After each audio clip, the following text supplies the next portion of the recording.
Hola, mi nombre es José Roberto Rodríguez y es un gusto compartir contigo. Lección número 6, titulada Jugar a ser Dios. El texto bíblico base para el estudio de esta semana se encuentra en el libro de Isaías, el capítulo 25, versículo 9, en el cual leemos lo siguiente. He aquí, este es nuestro Dios, le hemos esperado y nos salvará. Este es Jehová, a quien hemos esperado, nos gozaremos y nos alegraremos en su salvación. Este grito triunfante y alegre brotará de los labios de los santos esparcidos cuando Cristo aparezca en las nubes de los cielos. Las fervientes plegarias suplicando liberación se transformarán en himnos de alabanza. Los santos reconocerán con júbilo a aquel a quien han esperado pacientemente por tanto tiempo. Pero no olvidemos que justo antes de esto, el maligno personificará a Cristo. Sí, aquel en quien tuvieron su origen los dos verdaderos pecados originales, el orgullo y la altivez. Esta semana veremos, entre otras cosas, lo peligroso que es a partir de ellos jugar a ser Dios. Esopo fue un famoso fabulista de la antigua Grecia, y una de sus fábulas es la de El cuervo orgulloso. Un cuervo de plumas muy negras y brillantes se encontró un día unas cuantas plumas de pavo real en el suelo. Se quedó tan maravillado con tanto brillo y color que decidió tomarlas prestadas para ver qué tal le quedaban.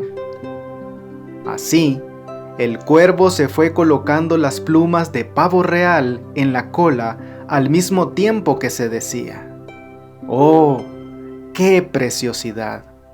Estoy mucho más guapo. Sin duda, es mucho mejor ser pavo real. El cuervo, convencido de que prefería ser un hermoso pavo real a un cuervo negro, se fue a presumir delante de sus compañeros. «Véanme bien», dijo el cuervo, disfrazado de pavo real. ¿No les parezco más guapo hoy? He decidido ser un hermoso pavo real. Los demás cuervos, sorprendidos y algo ofendidos, le dieron la espalda y siguieron a lo suyo. Así que el cuervo, sin pensárselo más, salió volando en busca de sus nuevos compañeros. El cuervo llegó hasta el lugar donde estaban los pavos reales y les dijo: «Amigos, den la bienvenida a un nuevo compañero». Y los pavos, mirándole bien de arriba a abajo, comenzaron a reír. «Ja, ja, ja, pero si eres un cuervo. Anda, vete ahora mismo, vuelve con los tuyos y quítate esas plumas. Tú nunca podrás ser un pavo real». El cuervo, dolido, se quitó las plumas y volvió con sus compañeros los cuervos. Pero entonces, estos le rechazaron. «No quisiste formar parte de nuestro grupo, así que largo de aquí». Y así fue como el cuervo, por querer ser quien no podría ser nunca, se quedó solo y sin amigos. ¿Por qué cayó Satanás del cielo? Satanás cayó por su orgullo. Él deseaba ser Dios, no un siervo de Dios.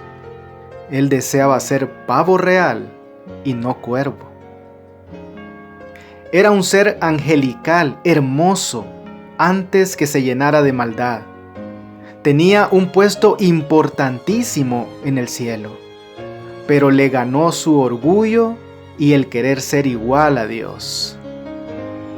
Resulta muy interesante ver que fue precisamente eso con lo que Satanás tentó a Adán y Eva en el jardín del Edén, con ser iguales a Dios.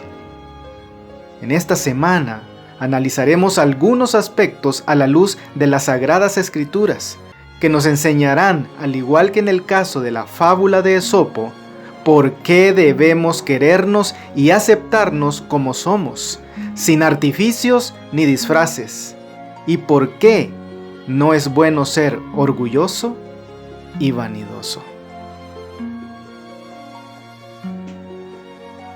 En lecciones anteriores estudiamos sobre el anunciado juicio contra Asiria, poder que representaba el mayor peligro en los días de Isaías.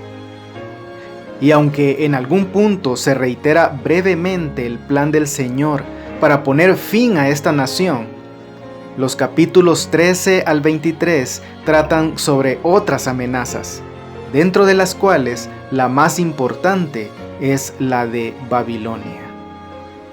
Isaías 13:1. Profecía sobre Babilonia, revelada a Isaías, hijo de Amós. Después de presentar una serie de mensajes contra Jerusalén y Judá, Isaías se dirige ahora a las naciones vecinas. Pero los mensajes de los capítulos 13 al 23 no fueron pronunciados exclusivamente para las naciones a las cuales hacen referencia, sino principalmente para Israel, el pueblo de Dios. ¿Con qué objetivo? ¿Con qué fin? Pues con aquel que les hiciera comprender el trato de Dios para con las naciones circunvecinas. Aunque más adelante el profeta habla de Moab, Siria, Etiopía y Tiro, comienza la profecía contra las naciones precisamente con Babilonia. Durante buena parte del período patriarcal, Babilonia había sido el gran poder del cercano oriente, pero unos 800 años antes de Isaías, esta nación había sido eclipsada por otras como Egipto, Asiria e incluso el poderío hitita. En tiempos del profeta, Babilonia era un reino vasallo del imperio asirio, es decir, se encontraba al servicio de este imperio, el cual le daba protección a cambio de determinados servicios. Entre los años 729 y 728 a.C., Tiglat-Pileser III, sí, aquel rey asirio con el cual el rey Acaz hizo alianza, se convirtió en rey de Babilonia. Y a partir de él, los diferentes reyes asirios volvieron a tomar Babilonia varias veces. Desde esta perspectiva, no se podía deducir tan fácilmente lo que Babilonia representaría como amenaza para el pueblo de Dios más adelante. Con el tiempo, se convertiría en aquella gran superpotencia de la región que terminaría conquistando y exiliando a Judá. Hay un aspecto importante en esta condenación sobre las naciones. Si tú lees con cuidado y de forma completa el capítulo 13 de Isaías, de alguna manera percibirás el fuerte lenguaje allí. Isaías capítulo 13, 16 y 18. Sus niños serán estrellados delante de ellos. Sus casas serán saqueadas y violadas sus mujeres. Con arco tirarán a los niños y no tendrán misericordia del fruto del vientre, ni su ojo perdonará a los hijos. ¿Por qué un Dios tan amoroso, tan bondadoso y misericordioso hace estas cosas o permite que sucedan? ¿Por qué vemos aquí a inocentes sufriendo? ¿Acaso no vemos hoy en día cosas y situaciones que nos parecen totalmente injustas? El simple hecho de que un Dios de amor responda de esta manera es evidencia más que suficiente para mostrarnos cuán malo es el pecado. Jesús mismo, al cargar con los pecados del mundo, sufrió más que cualquier otra persona, incluso más que los inocentes que sufrieron a causa de los pecados de la nación. Nunca perdamos la preciosa y bella perspectiva de la cruz en el Calvario. La ciudad de Babilonia fue completamente destruida por Sennacherib en el año 689 a.C., mientras aún vivía el profeta Isaías. Pero esta no fue su destrucción final, pues la ciudad fue reconstruida posteriormente. Fue el caldeo Nabopolassar quien restauró la gloria de la ciudad al ascender como rey de Babilonia en el 626 a.C. Precisamente su hijo, Nabucodonosor II, fue aquel rey que conquistó y exilió a Judá.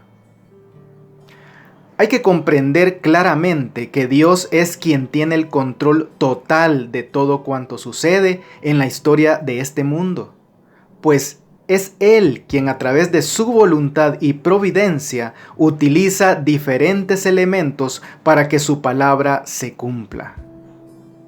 Isaías capítulo 13, verso 3. Yo mandé a mis consagrados, asimismo llamé a mis valientes para mi ira, a los que se alegran con mi gloria. Se mencionan aquí los que han sido apartados para desempeñar una tarea específica. A los asirios, a los babilonios y más tarde a los medos y persas se les ordenó que cumplieran una tarea divinamente designada en el escenario de la historia. Y tanto Asiria como Babilonia fueron orgullosas y arrogantes en el ejercicio del poder que les fue concedido por el cielo. Isaías capítulo 13, verso 17.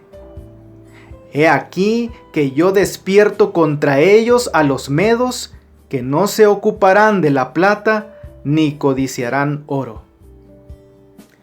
Este pasaje marca un punto de referencia en cuanto al inicio del decaimiento de Babilonia. En el tiempo de Isaías, Asiria era el principal enemigo de Babilonia. Y esta profecía prevé el momento cuando Media desempeñaría un papel importante en su caída. Cuando Babilonia cae en manos de Ciro en el 539 a.C., los medos cooperaron con los persas para provocar esa derrota. A partir de aquí, aparecieron nombres como el de Alejandro Magno, quien intentó reconstruir y levantar de nuevo a la ciudad. Pero la palabra de Dios no puede ser cambiada. Isaías 13:20.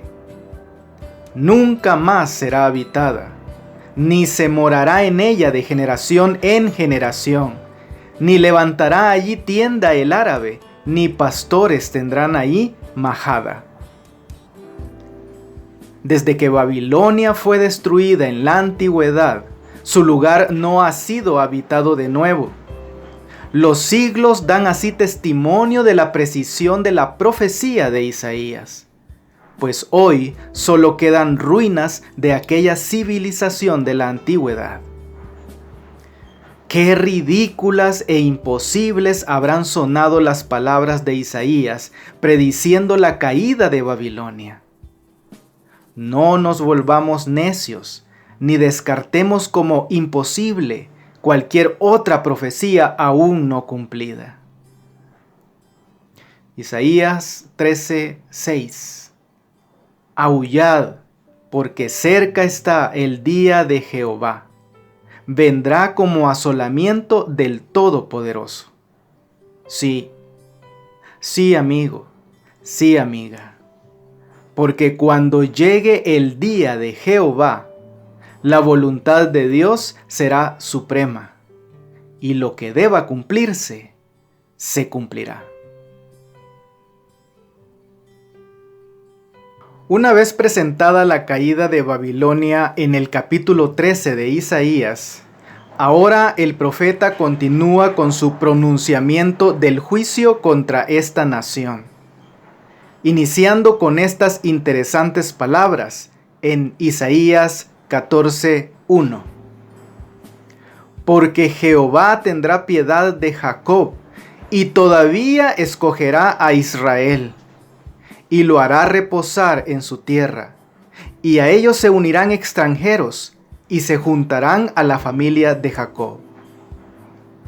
A veces, podríamos sentir que Dios sí nos escoge, pero que si tuviera que escoger de nuevo, cambiaría su decisión. Aquí el Señor nos recuerda a nosotros sus hijos, que aún escogerá a Judá, y que si contigo y conmigo tuviera que hacerlo, nos escogería de nuevo. A continuación, Dios habla a su pueblo en el versículo 4 de Isaías 14. Pronunciarás este proverbio contra el rey de Babilonia y dirás: ¿cómo paró el opresor? ¿Cómo acabó la ciudad codiciosa de oro? Veamos. Primero está el cumplimiento inmediato y parcial concerniente al imperio de la Babilonia literal y su rey encumbrado. Segundo, hay un distante y último cumplimiento concerniente al reino de la Babilonia espiritual y su rey, Satanás. ¿Por qué Dios le habla aquí a su pueblo acerca del destino de Babilonia y de su rey? Simple, para que tú y yo podamos vivir y pensar ahora, sabiendo el destino final de este mundo de pecado y de Satanás.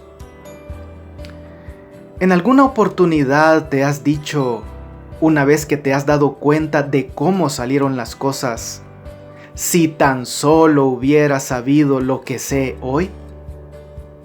Pues bien, aquí Dios nos da la oportunidad de saber ahora lo que veremos entonces, y permitirnos que eso afecte nuestra forma de pensar y de actuar hoy mismo.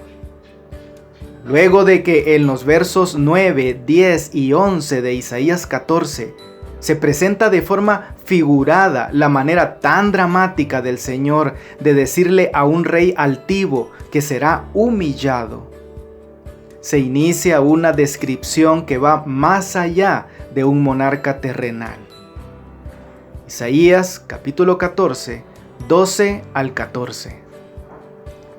¿Cómo caíste del cielo, oh lucero, hijo de la mañana?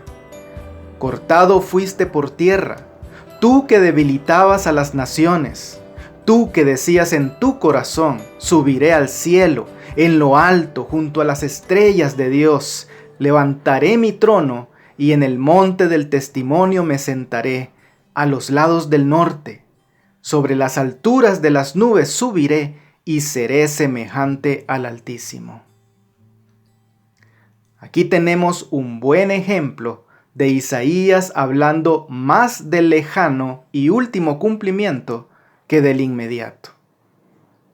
Es cierto que el rey de Babilonia literal brilló fuertemente entre los hombres de sus días, y cayó tan duro y tan completamente como si un hombre hubiera caído del mismo cielo. Pero había un ser mucho más brillante y resplandeciente que habitaba los cielos, y que cayó aún más dramáticamente. Sí, el rey de la Babilonia espiritual, Lucifer. Subir al cielo, levantar un trono, subir sobre las alturas de las nubes y ser semejante al Altísimo. frases que no son más que la esencia de un ser enfocado en sí mismo y obsesionado con su propia vida. ¿Te das cuenta? No necesitamos desear ser exaltados más que Dios para ser como Satanás. Es suficiente el querer ser exaltado por encima de otras personas. Solamente con Jesús en nuestros corazones evitaremos ser esclavos permanentes del orgullo y la arrogancia. En medio de aquella ironía figurada contra el rey de Babilonia, en Isaías 14, 9 y 10, y en la cual se retrata a reyes muertos que reciben a su nuevo colega, y donde los gusanos y las larvas son su cama, se encuentra un punto de referencia para prestar atención y aprender por sobre algunas comparaciones muy importantes. Isaías 14, 9 y 10. El Seol abajo se espantó de ti, despertó muertos que en tu venida saliesen a recibirte. Hizo levantar de sus sillas a todos los príncipes de la tierra, a todos los reyes de las naciones. Todos ellos darán voces y te dirán: ¿tú también te debilitaste como nosotros y llegaste a ser como nosotros? Dios quiere que sepamos que Satanás está destinado al fuego eterno. No cometamos el error de comparar al enemigo de Dios con un ganador. Él es un perdedor. Y él ciertamente no es el jefe ni el señor del infierno. Satanás irá al infierno como una víctima, como el último prisionero en los calabozos de oscuridad. Cuando en esta poética comparación el rey literal de Babilonia bajó al Seol, morada figurada de los muertos, fue expuesto como un simple y sencillo ser humano, aunque él se consideraba a sí mismo como más que eso. De igual manera, cuando el rey espiritual de Babilonia vaya al fuego eterno, todos estarán sorprendidos de ver que se trataba solamente de una criatura. Más adelante, una nueva comparación. Isaías 14, 22. Porque yo me levantaré contra ellos, dice Jehová de los ejércitos, y raeré de Babilonia el nombre y el remanente, hijo y nieto, dice Jehová. Tanto la Babilonia literal como la del Apocalipsis son poderes orgullosos y despiadados que oprimen al pueblo de Dios. Hace poco repasábamos la importancia de los nombres y sus significados en la antigüedad. El nombre Babilonia proviene del vocablo Bab-ili, el cual a su vez tiene su origen en la escritura cuneiforme del sumerio. Su significado: puerta de los dioses. Interesante recordar que su correspondiente vocablo en hebreo, Babel, dio origen al nombre de aquella ciudad fundada por Nimrod y en la cual se intentó construir la famosa Torre de Babel, la Torre de la Confusión. ¿Recuerdas la exclamación de Jacob al despertar del sueño en que vio aquella escalera conectando cielo y tierra? Génesis capítulo 28, 17 y 19. Y tuvo miedo y dijo: «¡Cuán terrible es este lugar! No es otra cosa que casa de Dios y puerta del cielo».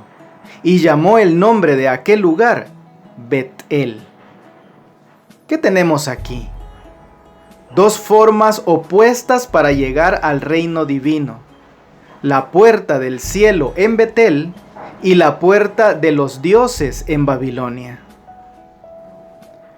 Toda falsa religión se basa en el orgulloso modelo de Babilonia, mientras que toda verdadera religión está apoyada sobre el humilde modelo de Betel. ¿Qué puerta deseas tocar? ¿La de los dioses o la del cielo? Hasta aquí el profeta Isaías se ha dedicado a hablar extensamente acerca de los juicios divinos sobre diversas naciones. Ahora, su visión profética se ensancha, alimentada por el poder del Espíritu Santo para abarcar todo el amplio horizonte de la historia. Isaías capítulo 24, verso 1.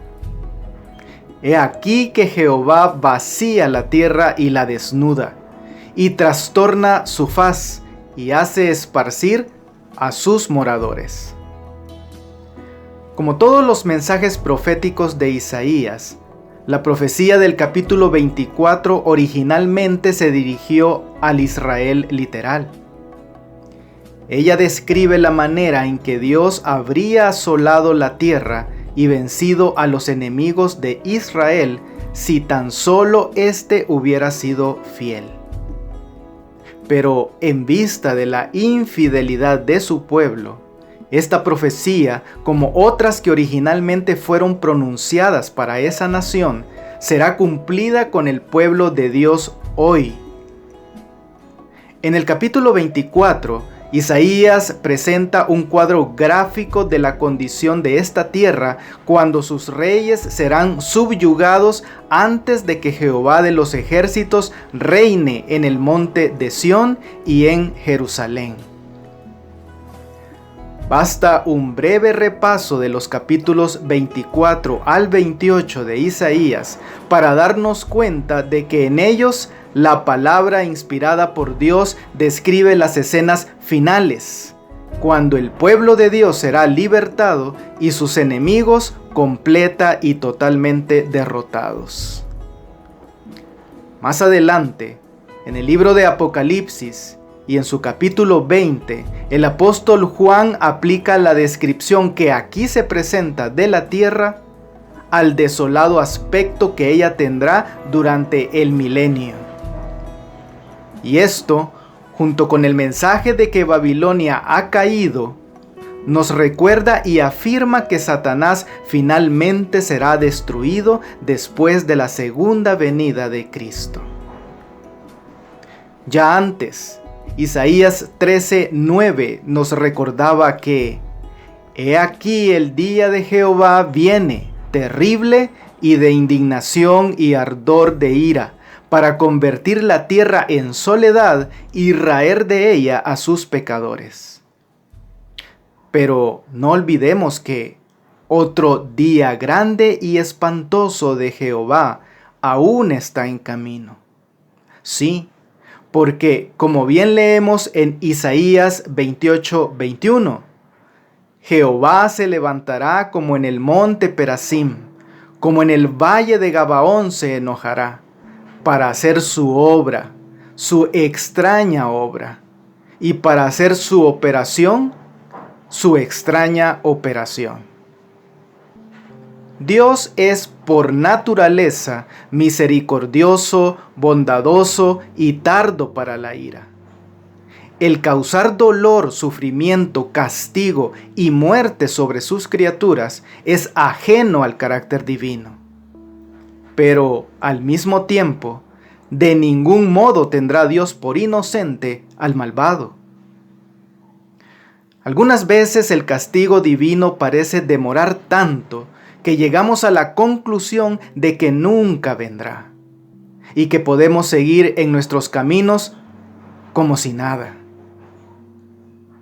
Todo aquel que pretenda aprovecharse así de la misericordia y de la paciencia de Dios recibe aquí la advertencia de que el juicio sin duda llegará. Finalmente Dios y la bondad triunfarán sobre el mal.